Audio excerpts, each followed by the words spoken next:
Welcome back to Courtside Classic, everybody. I'm Mira, and listen, before we even get into today's story, I need you to close your eyes for just 1 second and picture this.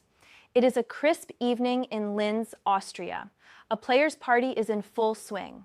The room is full of Grand Slam champions, former world number twos, the reigning defending tournament champion, and some of the most exciting young names in women's tennis right now. And walking through that door, cool as a mountain breeze, is a 20-year-old girl from the Philippines wearing a wine-red Austrian dirndl like she was born in the Alps. That is Alex Eala. And if you think this is just a feel-good story about a cute outfit at a party, I need you to stay right here with me, because what happened in Linz over the past several days says something genuinely profound about who this young woman is and where she is going. Let me set the scene properly, because context matters here. The Linz Open is celebrating its 35th anniversary this year, which is a significant milestone for any WTA event. To mark the occasion, the tournament partnered with a local Austrian brand to provide authentic dirndls for the players. And when I say authentic, I mean real, handcrafted, traditional, regional attire. We are talking bodices, blouses, and aprons that carry actual cultural weight in Austria. This wasn't some mass-produced costume handed out for laughs. This was the tournament saying, "Welcome to our home, and we want to share a piece of it with you." And the players responded beautifully. Paula Badosa was there. Mira Andreeva was there. Defending champion Ekaterina Alexandrova was there. Local wildcards Julia Grabher and Sinja Kraus were there. And right in the middle of all of it, Alex Eala showed up in wine red. Not light blue like Mira, not sleek black like Badosa. Wine red, bold, striking, impossible to miss in any room, in any language, on any continent. And she wore it with the kind of ease that tells you everything. There was no awkwardness, no fish out of water energy, no discomfort with the unfamiliar. She leaned all the way into it, and the room noticed. Now here is where I want to share something that I personally think about a lot when it comes to Alex Eala, and it is this: the choices that athletes make in these quiet, informal moments, the moments that are not match points or press conferences. Those choices reveal character more clearly than almost anything else. Alex could have gone with something safe and neutral at that party. She could have blended into the background and let the bigger names in the room command the attention. Instead, she chose red. She chose to be seen. She chose to be present in the fullest possible sense of the word. That is not a coincidence. That is a personality. That is someone who understands, even at 20 years old, that she belongs in every room she walks into. And then, because this story was apparently not already charming enough, the tournament organized an Easter-themed egg and spoon race. Yes, you read that correctly, an egg and spoon race at a WTA 500 players party in Austria. And I love everything about the fact that this happened because of what happened next. Most players, perfectly reasonably, would have laughed their way through it and treated the whole thing as a fun photo opportunity. Not Alex. She competed in that egg and spoon race like it was a third set tiebreaker on center court at Wimbledon, and she won.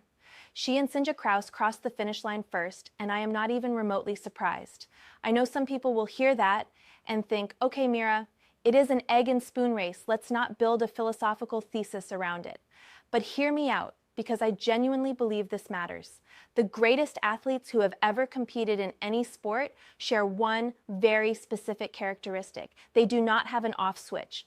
The competitive fire that gets them out of bed before dawn for practice, that keeps them fighting when they are down a set and a break in front of a hostile crowd, that exact same fire does not disappear when the moment is silly or small or informal.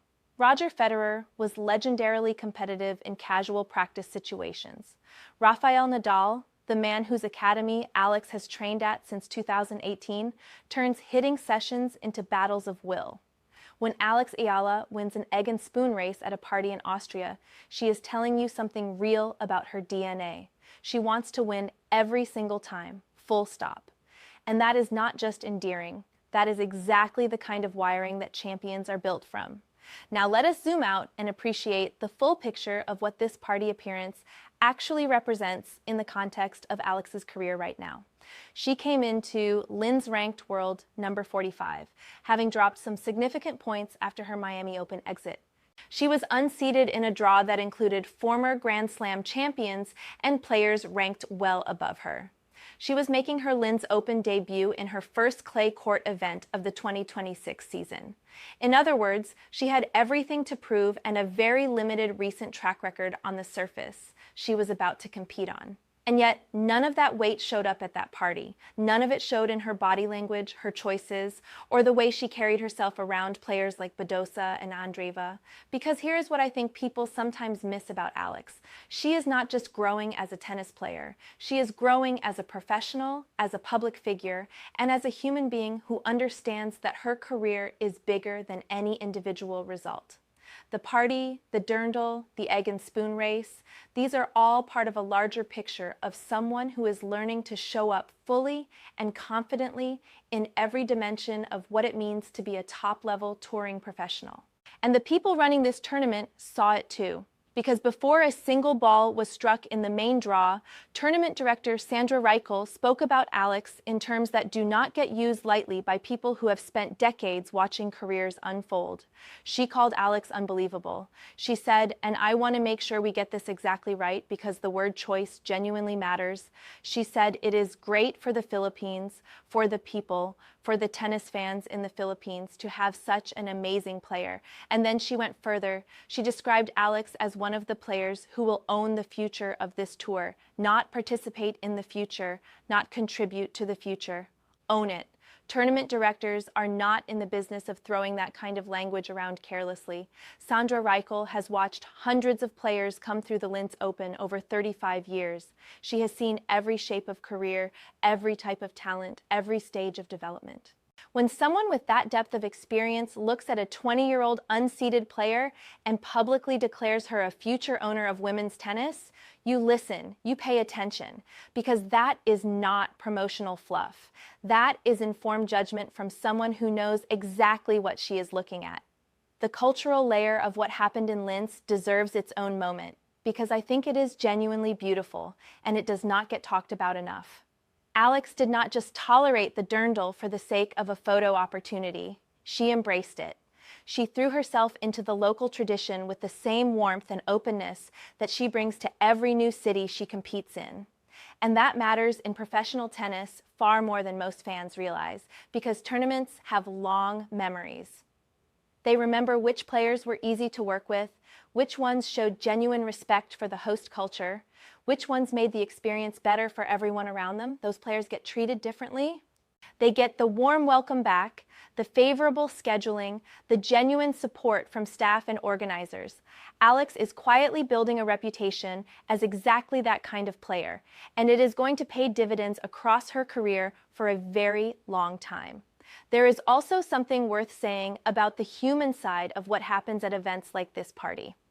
Professional tennis is an isolating life. You are on the road constantly, competing against the same people week after week, and your social world contracts down to your team and whoever you happen to connect with on tour.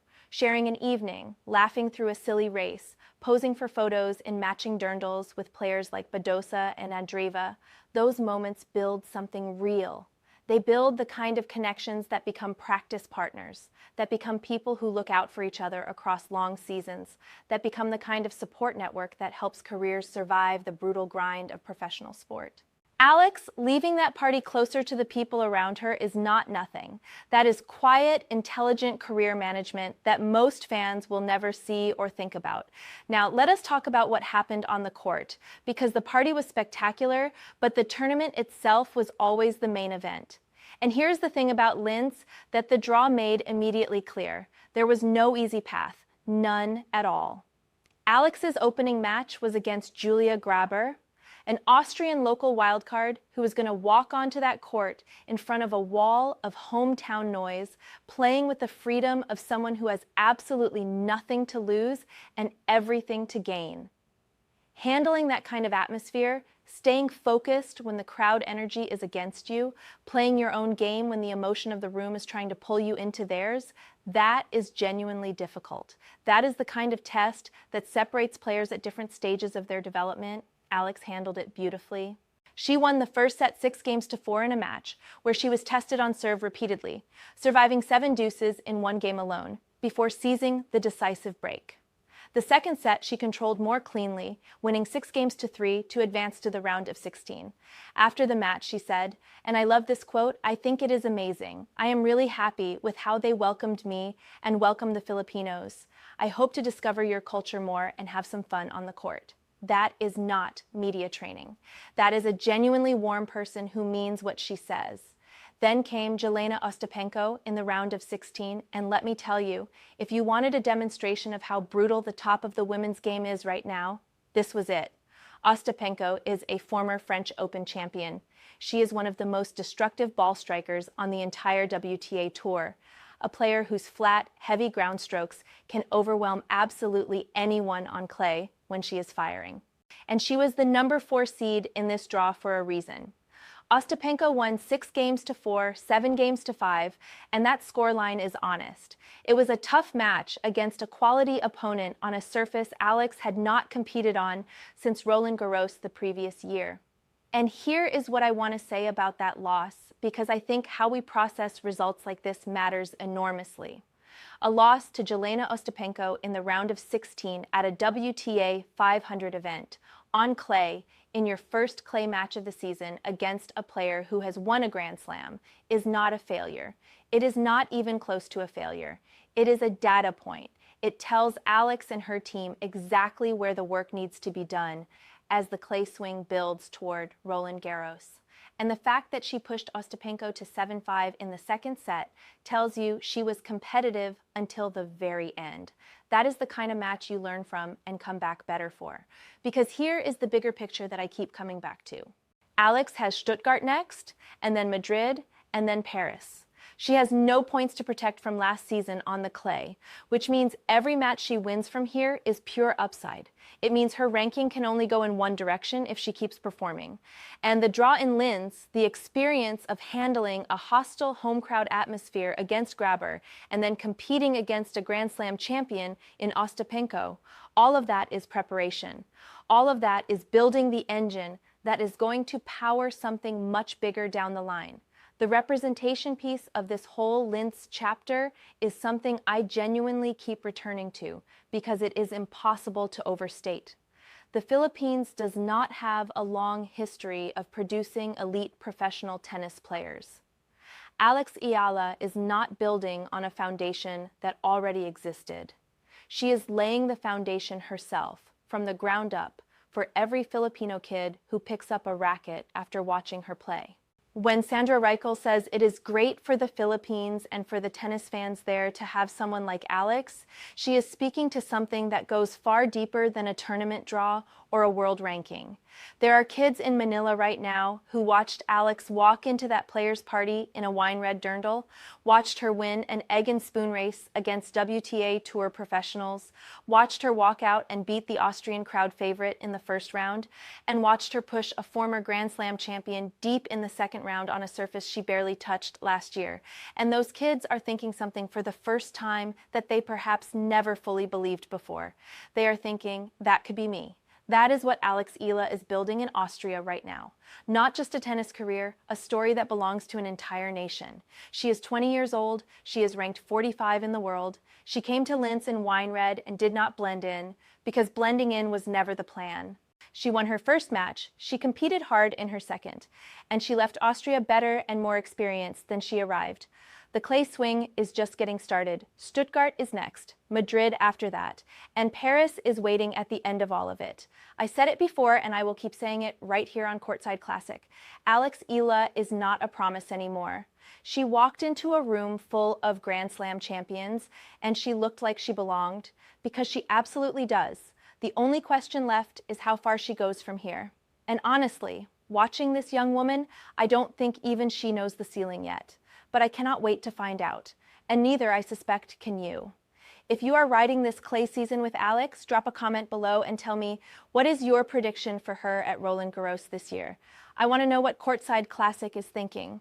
And if you have not already, please hit like, subscribe, and ring that notification bell, because we are covering every step of this journey and you do not want to miss a single moment of it. This is Mira, and this is Courtside Classic. We will see you in the next one.